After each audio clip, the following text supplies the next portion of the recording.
Bom dia, irmãos da paz do Senhor. Vamos orar para começar a aula de hoje. Pai querido, Pai amado, muito obrigado, Pai, por mais esse momento, Pai querido, Pai amado, na sua presença, Pai, de aprendizado da sua palavra, Pai querido. Pai, que não venha ser eu falando, mas sim o Senhor através de mim, Pai, em nome de Jesus, Pai, que Ele faça de encontro o coração dos irmãos que estão presentes, Pai, faça sensível a tua voz, Pai, em nome de Jesus, Pai, que venha ser uma aula produtiva, Pai. Amém, Senhor. Irmãos, hoje a gente vai continuar o estudo sobre o Pentecostal Reformado. A gente vai hoje entrar no livro, no capítulo A Essência Reformada. Esse livro foi escrito por Walter McAllister, nosso bispo primário, e pelo filho dele, né, com a ajuda do filho dele, John McAllister. Esse livrinho aqui é muito bom, esse livro. Eu ainda não, só li um capítulo que eu ia dar aula por enquanto, que ele chegou tem pouco tempo. Só que é muito bom, assim, fiquei muito maravilhado com esse capítulo. Então, se for só uma amostra da qualidade do livro, eu aconselho vocês a lerem, a comprarem, quer dizer, e lerem também, é lógico. Vamos lá. A primeira indagação que o livro começa, como eu vou falar nesse capítulo, eu vou falar sobre a essência reformada. Na aula passada, se não me engano, vocês estudaram sobre a essência pentecostal, né? E agora vai ser a essência reformada. A primeira pergunta que esse livro aborda é o que significa ser reformado, né? A nossa igreja é pentecostal reformada, então é interessante a gente saber o que significa isso.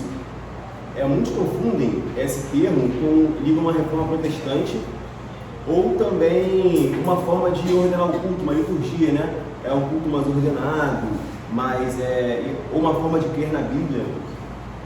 Mas o autor do livro, ele explica de forma bem sucinta o que na verdade significa ser reformado.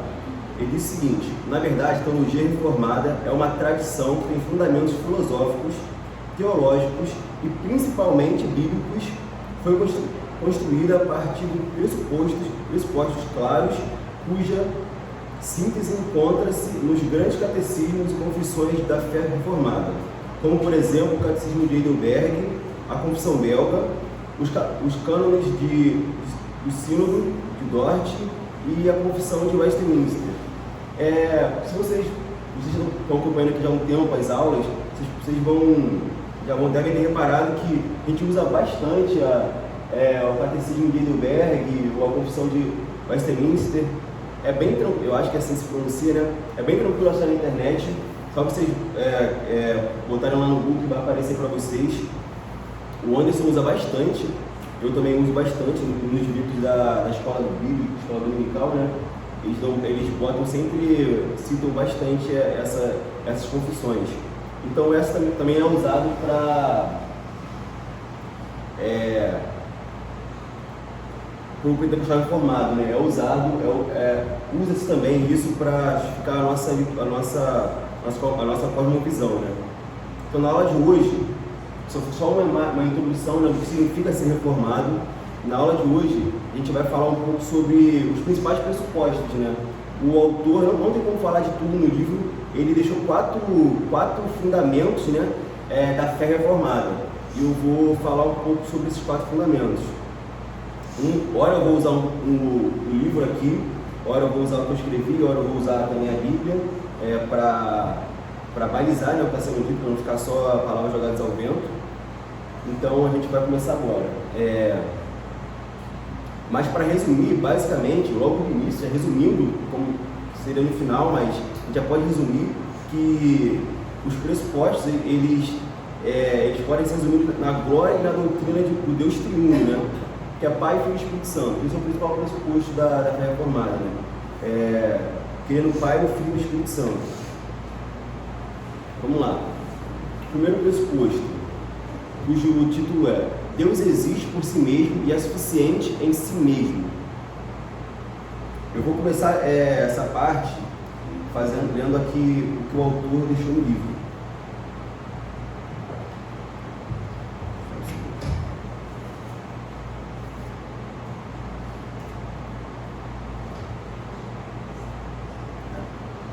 Deus criou tudo que existe como um ato de sua livre e soberana vontade. Isso quer dizer que não teve de criar o que quer que fosse. Deus é suficiente em si mesmo e não criou a nós ou ao mundo por haver nele algum tipo de lacuna ou carência. Ou seja, Deus não criou você e eu porque ele necessitava disso. Ele criou porque ele quis. Não havia uma necessidade dele, vamos dizer assim, né? Que tivesse seres humanos na Terra ou algo do tipo. Isso quer dizer que ele não nos criou porque estava só ou porque podíamos lhe oferecer algo que ele não teria na nossa ausência. Ou seja, ele não nos criou porque ele estava se sentindo sozinho ou porque ele precisava de nós para alguma coisa, porque faltava nele alguma coisa. Negativo. A gente pode ver essa verdade, a gente pode validar essa verdade em Atos 17, versículo 24 e 25. Se quiserem abrir aí, mas eu vou dar um pulinho aqui.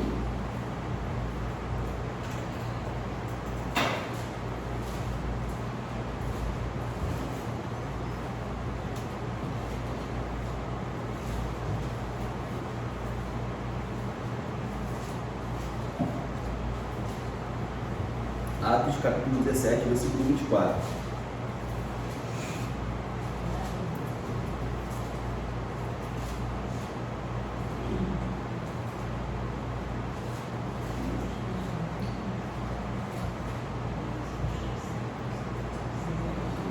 Vamos lá.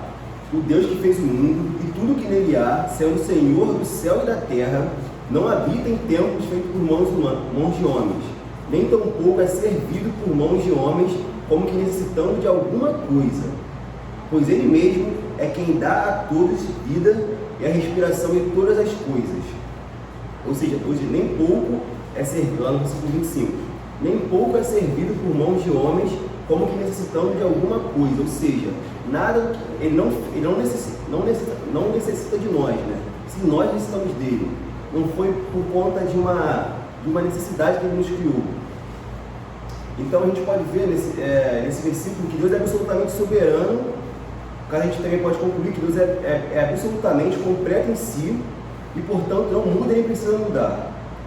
Não podemos fazer nada para retribuir suas boas dádivas. A gente muito pensa também, hoje a filosofia do mundo, ela acha que a Bíblia tem que mudar, está desatualizada, que não é assim que Deus pensa. Não, Deus não muda. A gente pode até mudar, mas ele não muda. Ele há de vir. Então não muda. A sua essência é a mesma. E podemos ver essa verdade lá em Tiago 1, versículo 17. E nada do que ele faz por nós a gente pode retribuir. Nenhuma das boas dádivas que ele nos dá, nós podemos retribuir de forma de altura, né? Essa é simplesmente graça. Nada do que eu faça é suficiente para quitar a dívida que eu tenho com ele. Lá em Tiago 1, versículo 17 diz o seguinte: toda boa dádiva e todo dom perfeito vem do alto, descendo do Pai das luzes, a quem não há mudança nem sombra de variação. Ou seja, tudo que é bom vem dele e não há mudança nem sombra de variação nele. Então ele é perfeito. No livro, o autor também deixa algo aqui, vou ler para vocês. O comentário do autor diz o seguinte: Deus é absolutamente além de tudo que possamos imaginar. Não podemos assemelhá-lo a quem quer que seja, pois sua existência é diferente da nossa. O que acontece? Ele é insondável, inescrutável, podendo ser conhecido somente à medida que se revela a nós. Em resumo, ele é santo. Então, ele é insondável e inescrutável, podendo ser conhecido somente à medida que se revela a nós. Então, Deus existe por si mesmo e é suficiente em si mesmo, né? É bem um resumo. Eu estava olhando esse dia de Ulisses, né? E quando o pai de Sansão, ele conversa com o anjo e ele pergunta o nome do anjo. O anjo fala assim, eu me chamo inefável maravilhoso, ou seja, é algo que você não há como descrever. Vamos dizer assim, né? Eu, na minha natureza humana, na sabedoria de homem, não posso descrever quem Deus é, vamos dizer assim, né? Conseguir compreender a grandeza dele, mas só à medida que ele se revela a mim, através do Espírito Santo. Podemos ver essa verdade em Êxodo 15, 11, no qual Moisés dirige algumas perguntas a Deus. Eu vou ler aqui para vocês, acho que tem que se abrir. Ó Senhor, quem é como tu entre os deuses? Quem é como tu glorificado em santidade, admirado em louvores, realizando maravilhas? A pergunta é: ninguém é como Deus. Ninguém é como Ele. No caso, a resposta, né? A Moisés seria essa: ninguém é como Deus. Agora que acho que a gente já conseguiu compreender que Deus existe por si mesmo e é suficiente em si mesmo, não há necessidade, não necessita de nós dele, a gente pode passar para o segundo pressuposto da fé reformada, que é o Deus triuno. Deixa eu pegar aqui, vou começar também com uma passagem do livro.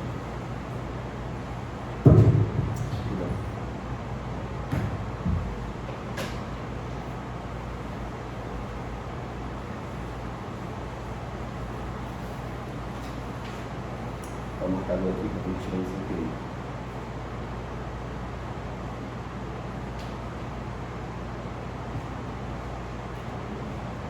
Embora a palavra Trindade não exista nas Escrituras, os pais da igreja sempre reconheceram que Deus é único, mas existe de uma maneira que nunca vamos compreender completamente, em três pessoas: o Pai Criador, o Filho Salvador e o Espírito Santificador. Primeiro temos que entender que Deus não pode ser compreendido como alguém que tenha três agendas separadas. Alguém que age de uma forma, de outra, como se o Pai tivesse um propósito, o Filho outro e o Espírito Santo outro propósito. Pelo contrário, as três pessoas agem em total união de propósito. Eu vou continuar aqui com uma outra passagem do livro. Então a gente tem que compreender primeiramente que o Pai, o Filho e o Espírito Santo eles agem com o mesmo propósito, né? Com a mesma missão. A gente vai aqui agora tentar destrinchar esse propósito. O autor diz o seguinte: o propósito único de Deus, como bem resume a teologia reformada, é a sua própria glória, que se manifesta pela criação do mundo, queda do ser humano, sua redenção na cruz e reconciliação de todas as coisas em Jesus Cristo. Então o propósito principal de Deus é a sua própria glória.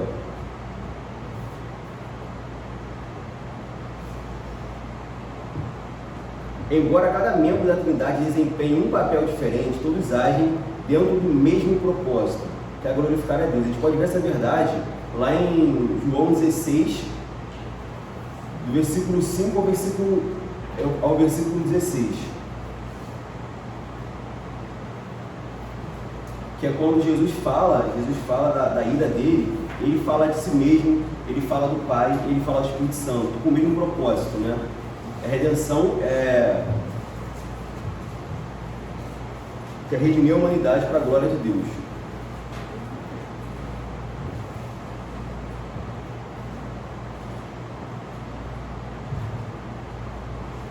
Lá em João 16 diz o seguinte, a partir do versículo 5: agora, porém, vou para aquele que me enviou, e nenhum de vocês me pergunta para onde vou. Em vez disso, entristecem-se por causa do que eu lhes disse. Mas na verdade é melhor para vocês que eu vá, pois se eu não for, o encorajador não virá. Se eu for, eu enviarei a vocês. Quando ele vier, convencerá o mundo do pecado, da justiça e do juízo. Do pecado, porque o mundo se recusou a crer em mim. Da justiça, porque eu voltarei para o Pai, e não me verão mais. Do juízo, porque o governante deste mundo já foi condenado. Há tanta coisa que ainda quero lhes dizer, mas vocês não podem suportar agora. Quando vier o Espírito da verdade, ele os conduzirá a toda a verdade. Não falará por si mesmo, mas ele dirá o que viu, mas lhes dirá o que ouviu e lhes anunciará o que ainda está para acontecer. Ele me glorificará, porque lhes contará tudo que receber de mim. Tudo que pertence ao Pai é meu. Tudo isso, por isso eu disse, o Espírito lhes contará tudo que receber de mim. Então aqui Jesus fala sobre que o Espírito glorificará, porque lhes contará tudo que receber de mim. Tudo que pertence ao Pai é meu. Ele fala aqui das três pessoas da Trindade, né? O Espírito, né, que nos revela a verdade, Tem o Pai, né, o Criador, e Ele, né, que tem o objetivo de nos salvar. Então, todo objetivo, o propósito final da Trindade é uma agenda só, né? É a glorificação do Pai, da honra e glória ao Pai, através da nossa redenção, né? Concluímos então que os três, Pai, Filho e Espírito, têm a mesma agenda: a redenção da humanidade caída e corrompida pelo pecado para a glória de Deus. Então esse é o propósito da Trindade. A gente não pode achar que cada um age de forma diferente, como bem entender, né? Não, cada um tem o seu papel, mas com o mesmo objetivo, que é a redenção da humanidade caída e corrompida pelo pecado para a glória de Deus. Agora que a gente já conseguiu compreender também, já conseguiu meio que passar por essa parte de compreender que Deus é triuno, né? A gente pode agora para o terceiro tópico que o livro aborda, que é a glória de Deus é seu principal propósito. Que é mais uma continuidade do que a gente acabou de ver já no segundo tópico. Ao lermos das Escrituras, podemos afirmar que Deus faz e ainda fará muitas coisas ao longo da história, da criação e da redenção. Entretanto, o fim de todas elas é um só propósito: a glória de Deus. Então, tudo que Ele fez e que Ele fará é por um único propósito, né? O fim de tudo é a glória de Deus. Podemos ver essa verdade lá em Efésios, capítulo 1, versículo 5 e versículo 6. Se puder na Bíblia.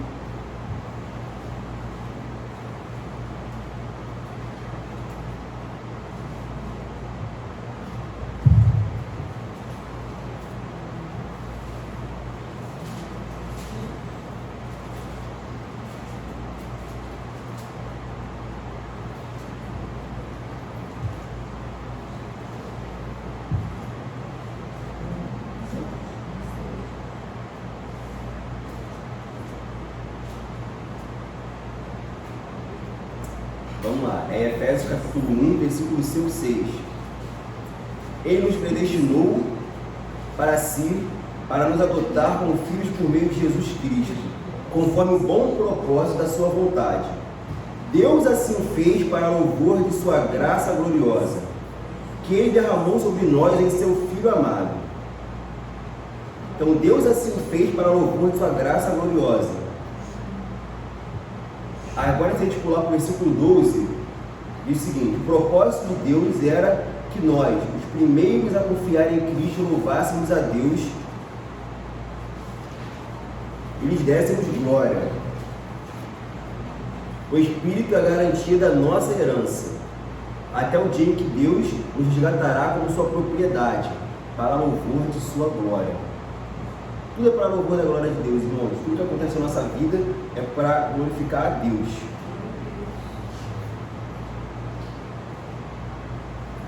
Fomos criados para esse propósito também, para glorificar a Ele. O autor faz um comentário muito interessante. Ele diz o seguinte: assim como a Terra gira em torno do Sol, e não o contrário, temos de entender que o Evangelho em nossa vida toda gira em torno de Deus, da sua glória, e não o contrário.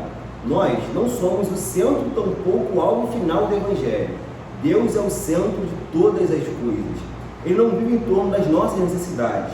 Nossa salvação, sofrimento, triunfo e até mesmo nossa perdição são para a glória de Deus. Afinal de contas, Ele é glorificado em todos os seus atributos, não somente em seu amor, mas também em sua justiça e santidade. Nem mesmo a existência do mal e a justa ira de Deus diminuem a sua glória. Então, tudo que existe, nada é capaz de diminuir a glória de Deus. Inclusive, na nossa vida, a nossa salvação, até mesmo o nosso sofrimento aqui na terra, o nosso triunfo, as nossas vitórias, ou até mesmo a nossa perdição, são para a glória de Deus. Tudo tem um propósito, e a glória do Pai. Então, tudo que acontece na nossa vida, até mesmo a nossa salvação, é para glorificar a Ele. Então a gente pode concluir, no final de tudo, que em tudo, Deus é glorificado. Acho que agora a gente já conseguiu compreender um pouco o propósito de Deus, né, que é a sua glorificação através da redenção da humanidade também, né, ele é glorificado. Então a gente pode passar agora para o item 4, né, o último item que o autor separa como pressuposto da fé reformada, da fé pentecostal reformada. O último pressuposto é: Deus é absolutamente soberano sobre toda a criação. Esse é um pouco mais complicado, porque passa por uns assuntos um pouco mais complicados. A gente não tem costume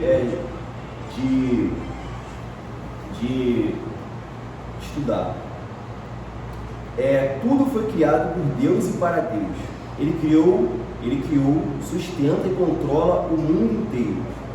Nada foge do seu conhecimento, até mesmo as partículas de poeiras que flutuam no ar só o fazem com a sua permissão. Até mesmo aquela partícula de poeirinha, quando bate o sol, a gente vê aquela coisa flutuando, tudo isso é a permissão de Deus. Nada que acontece na terra, uma folha que cai de uma árvore, não cai sem que Ele permita. Nada. Até os nossos triunfos e nossos sofrimentos também são permissão de Deus, né? Podemos ver essa verdade em Colossenses 1, versículo 16, que diz o seguinte: porque nele foram criadas todas as coisas, que há nos céus e na terra, visíveis e invisíveis, sejam tronos, sejam dominações, sejam principados, sejam potestades. Tudo foi criado por Ele e para Ele. Então nada foge do controle e do conhecimento de Deus.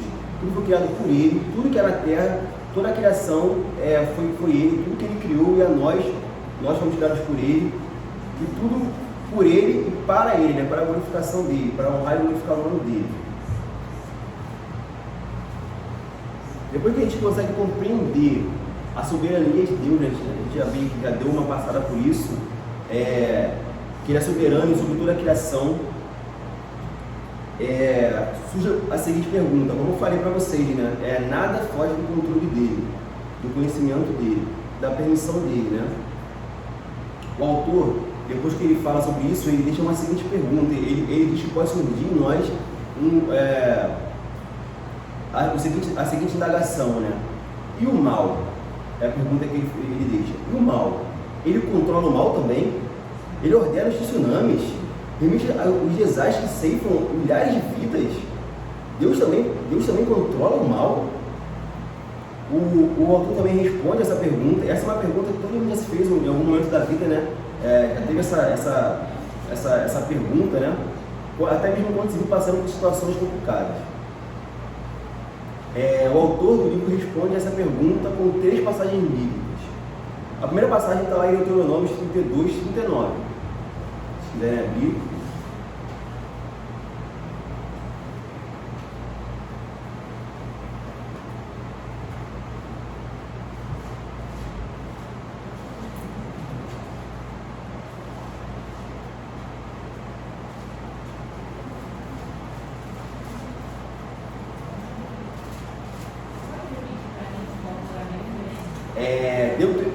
Deuteronômio 32, 39. Capítulo 32, versículo 39.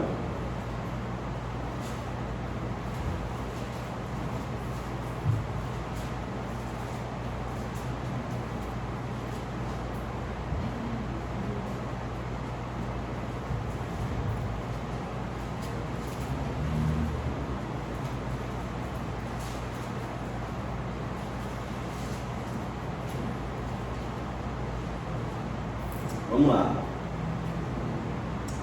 Vejam agora que eu sou o único, não há outro Deus além de mim.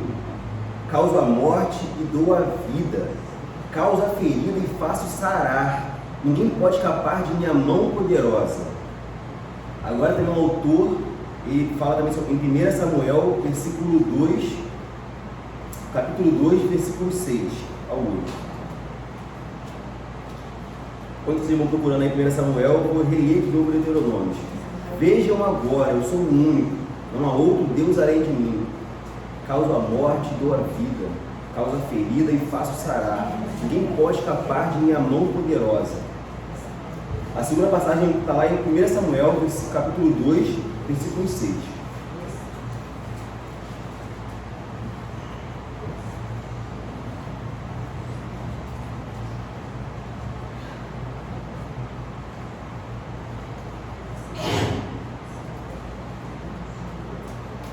Diz o seguinte lá em 1 Samuel, capítulo 2. O Senhor tira a vida e dá a vida, faz descer a sepultura e de lá faz subir. O Senhor empobrece alguns e enriquece outros, humilha e também exalta, leva o pobre do pó e do monte de cinzas tira o necessitado. Coloca-os entre os príncipes e os faz sentar em lugares de honra.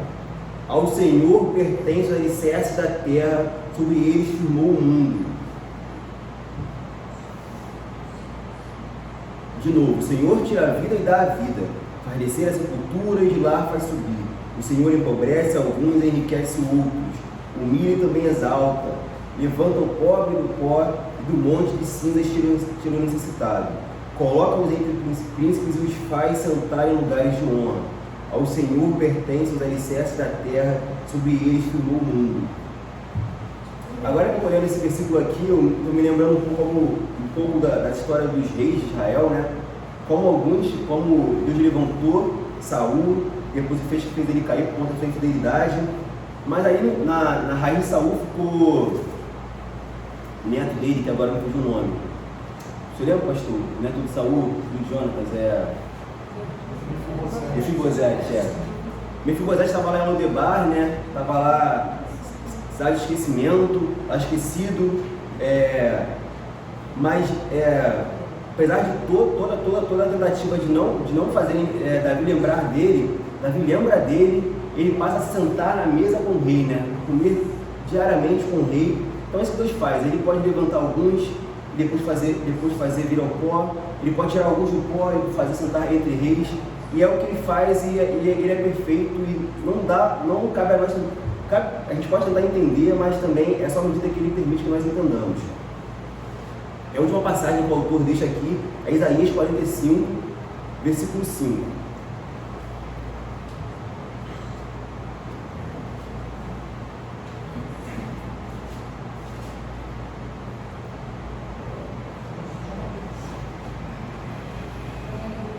Isaías 45, versículo 5.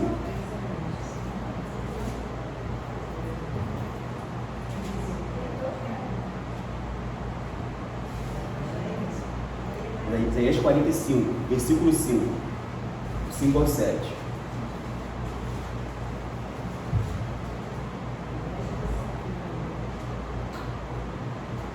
Vamos lá. Aí é o seguinte: eu sou o Senhor, não há outro Deus, eu o preparei para a batalha, embora você não me conheça, para que todo mundo de leste a oeste saiba que não há outro Deus, eu sou o Senhor e não há outro. Formo luz e crio as trevas, trago a paz e crio a calamidade. Eu, o Senhor, faço essas coisas. Formo luz e crio as trevas, trago a paz e crio a calamidade. Eu, o Senhor, faço essas coisas. O autor do livro, o escritor aqui, ele tenta explicar, né? Eu vou usar as palavras dele, não vou tentar explicar com minhas palavras. Eu acho que eu até talvez me perdi tentando explicar essas verdades aqui expostas na Bíblia, né? Pode até causar um pouco de nervoso na gente, né? Pensar essas coisas. O autor diz o seguinte: essa é uma verdade estarrecedora. É difícil entrar em nossa cabeça, pois sabemos que Deus é bom. As Escrituras falam isso com muita clareza. Vemos em 1 João, capítulo 1, versículo 5. É a mensagem que dele ouvimos e vos anunciamos. É esta: Deus é luz e nele não há treva alguma. Em Salmo 5, versículo 4, também lemos: porque tu não és um Deus que tenha prazer na injustiça, nem o mal habita contigo. A única via de consolo que encontramos nessa junção de afirmações aparentemente contraditórias, né, é que Deus sabe o que faz. Tudo realiza para um fim bom e proveitoso, e acima de tudo, para a sua própria honra e glória. Então, vamos ler de novo. A única via de consolo que encontramos nessa junção de afirmações aparentemente contraditórias é que Deus sabe o que faz. Tudo realiza para o fim bom e proveitoso, e, acima de tudo, para a sua própria honra e glória. Não vamos entender porque Deus permite tanta injustiça e maldade no mundo, até que chegue o fim da história. Então saberemos que Deus fez tudo com perfeição. Ele orquestra tudo para o bem final. Essa é uma certeza de quem crê em Deus. Embora não entendamos tudo, sabemos em quem temos crido. Ele é perfeito e está perfeitamente no controle de tudo. Se não tivesse no controle soberanamente, como podemos afirmar que o próprio Deus faz tudo cooperar para o nosso bem? Então vamos lá, não vamos entender porque Deus permite tanta injustiça e maldade no mundo até que chegue o fim da história. É basicamente isso, né? Fico pensando, a gente às vezes quando lê a Bíblia, a gente às vezes esquece, não pensa como aquelas pessoas estavam vivendo aquilo que a gente está lendo, né? Fico pensando como deveria ter sido para José, falar, caramba, eu sou um bom filho, tal, sua vontade de Deus, e agora eu estou aqui, fui vendido pelos meus irmãos. Aí tudo bem, aí tem Maluco no túnel, ele vai lá para a casa de Potifar, só que logo depois ele também é preso, mais uma vez injustiçado, e assim acontece, mas no final, quando a gente lê, a gente já conhece essa história, a gente aprende lá na escola bíblica, lá na escola pequenininha, a gente já lê a história já conhecendo o final dela, né? Então é isso, a gente só vai entender porque tudo isso acontece no fim da nossa história, no fim quando Deus voltar. E aí ele vai explicar para nós, foi por isso aqui, mas assim, a gente já sabe, né, que é para a glória dele. Agora,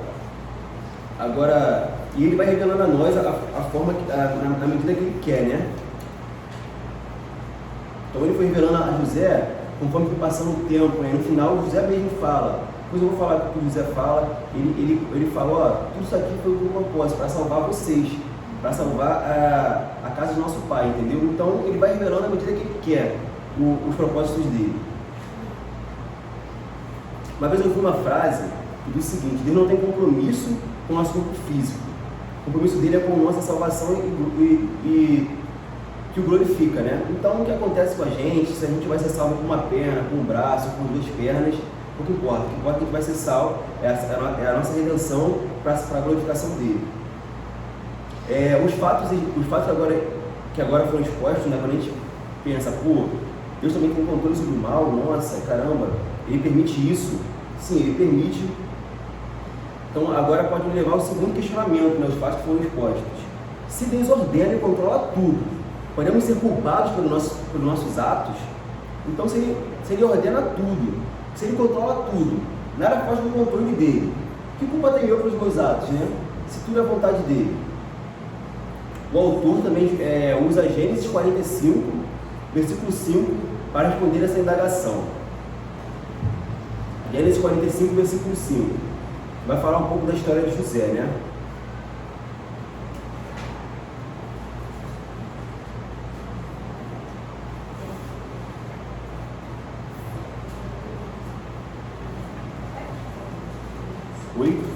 Gênesis 45, versículo 5.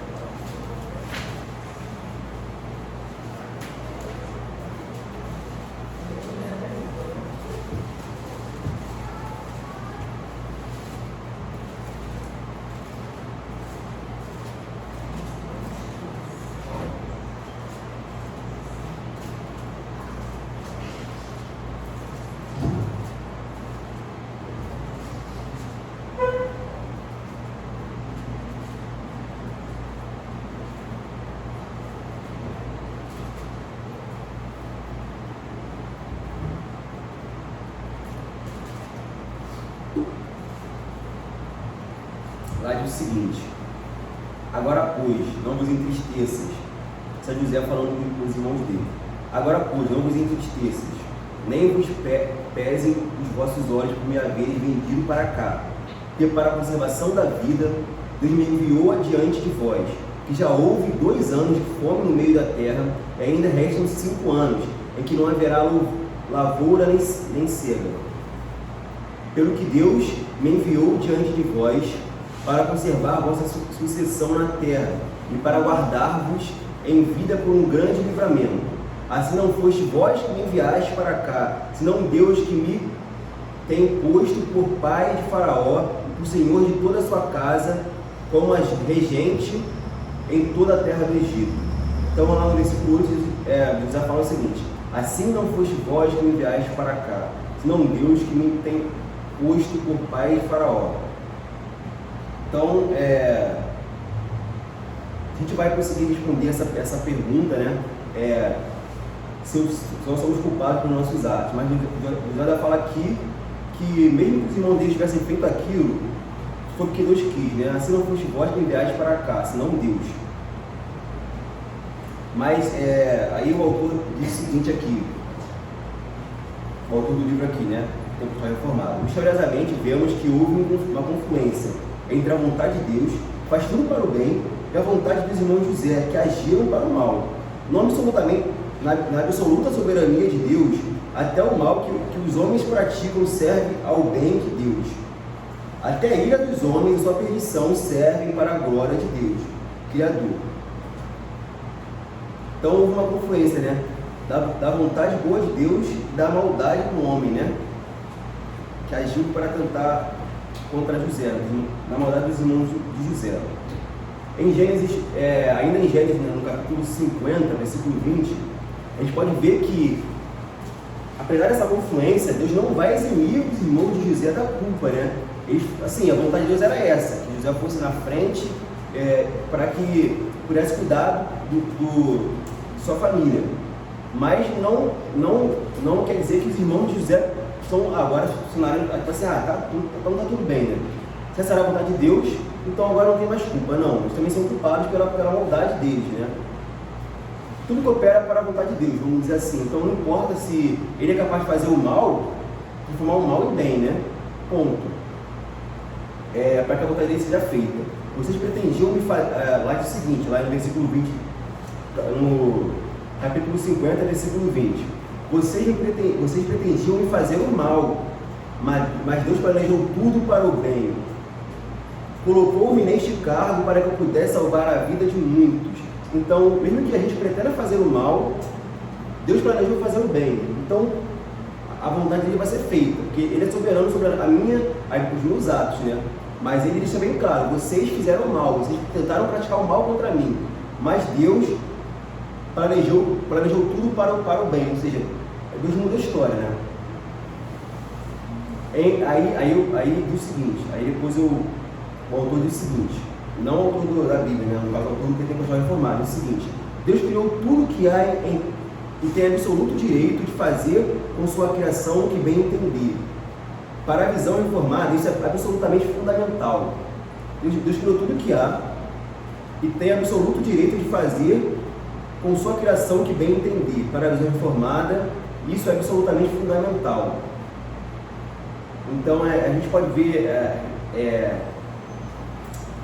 a resposta disso lá em Romanos 9, versículo 19 e 22, que no final responde tudo que a gente indagou até agora, né? Romanos 9, versículo 19 e 22. Versículo 19 ao 22.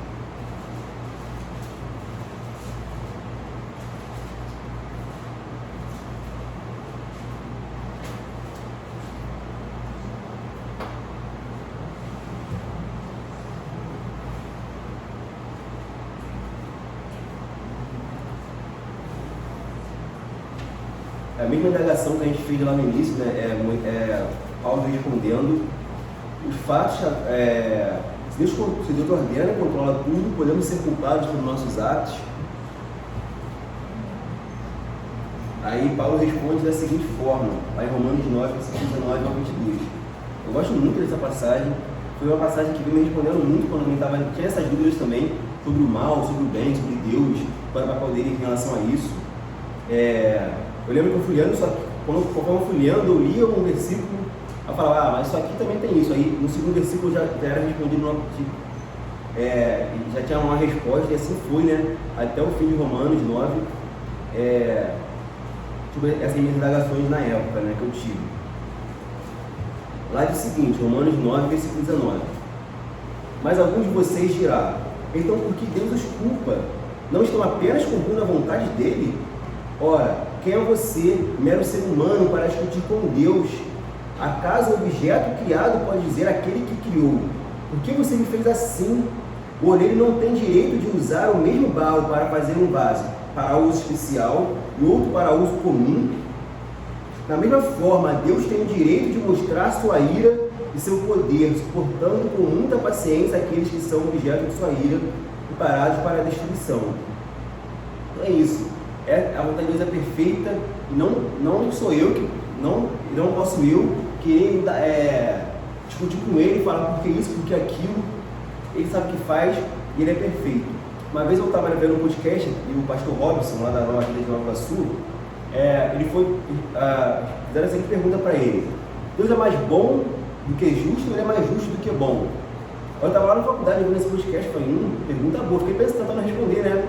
Travei lá, aí depois eu botei a continuidade, a resposta do pastor. Ele disse o seguinte: Deus é perfeito, ele não é mais justo, nem bom, nem mais bom do que justo, ele é perfeito, ponto. Entendeu? Então a gente não pode tentar ficar tentando botar na balança o que Deus é. Será que ele é mais isso ou mais aquilo? Ele é perfeito no que ele faz, mesmo que a gente não consiga compreender. Para concluir, né? A gente tenta concluir aqui para tentar entender o cerne da teologia reformada. A teologia reformada tem como fundamento a dependência e a submissão às escrituras sagradas. Dependência e submissa às escrituras. É você ler e não tentar usar o seu conhecimento, a sua cosmovisão mundana para tentar compreender a Bíblia. Você não falar, mas isso não é justo, mas isso aqui não é. É tipo assim, aquele cristão good vibe, né, que acha que não, mas como é que Deus faz isso, como é que é isso, como é que é aquilo. É tentar mudar as escrituras, né?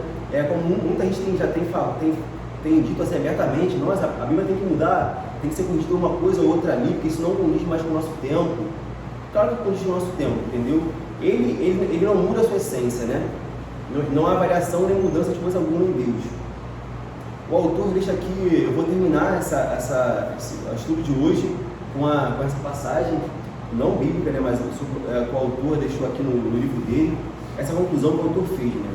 Lembremos-nos de que o temor do Senhor é o princípio da sabedoria. Especular sobre Deus ou tentar reduzi-lo a nosso nível, julgando-o por padrões humanos, é um dos erros de quem tenta compreendê-lo, sem uma dependência absoluta das escrituras sagradas. Isso requer reflexão e rendição. A autoridade absoluta das sagradas letras. Isso requer rendição, a autoridade absoluta das sagradas letras. Não podemos formular uma doutrina de Deus a partir das nossas percepções democráticas, nossa noção contemporânea supervalorizada do homem, independente de Deus. Ele não vem a nós como um forasteiro oferecendo o que quer que seja. Ele é nosso Criador, como tal deve ser compreendido à luz da revelação de si mesmo nas Escrituras. Ou seja, nós não podemos ler a Bíblia a partir da nossa percepção democrática, da nossa supervalorização do homem. A gente não pode tentar ler a Bíblia colocando o homem no centro, colocando o homem como centro, né? Mas sim Deus. Deus é ele que é o telos, né, das Escrituras. O Evangelho não é para mim nem para você, é para a glorificação dele, através da nossa redenção. Então a gente tem que ler a Bíblia, ler as Escrituras a partir da revelação de Deus para conosco, né? E a revelação dele, né, é através do Espírito Santo, né? Como eu disse, apesar de cada um ter um papel, cada membro da Trindade, cada pessoa da Trindade tem um papel, o principal propósito, o único propósito é a glorificação dele. Então é isso, né? Que a gente possa compreender que essa é a essência reformada. A essência reformada tem como base, né, a dependência e submissão às Sagradas Escrituras. É basicamente isso. Para resumir tudo, é você depender e se submeter à palavra de Deus. Alguém tem alguma dúvida? Algo para acrescentar? Então vamos orar, né? Já chegou o tempo. Pai querido, Pai amado, muito obrigado, Pai, por esse estudo aqui. Pai, espero, Senhor, que os irmãos tenham compreendido, Pai, um pouco mais da Tua palavra, Pai. um pouco mais, Pai, querido Pai amado, da visão da nossa igreja, Pai, em relação às escrituras, Pai. Nós possamos, Pai, nos colocar, Pai, como dependentes de Ti, Pai, em nome de Jesus, Pai. Abandonar a nossa visão mundana, Pai, desse sistema, Pai. Começar a ler a palavra, Pai, querido Pai amado, a partir da sua revelação, Pai, para conosco, Pai. Muito obrigado por esse momento, Pai. Abençoa também o culto que agora vai começar, Pai. Em nome de Jesus, Pai. Também traga aqueles que estão a caminho, Pai. Traga em segurança, Pai. Embaixo do seu cuidado, Senhor. Venha ser um culto abençoado, Pai. Usa o pastor, Pai, querido Pai amado, o Senhor vai pregar agora, Pai. Estamos gratos pelo dia de hoje, Pai. Amém.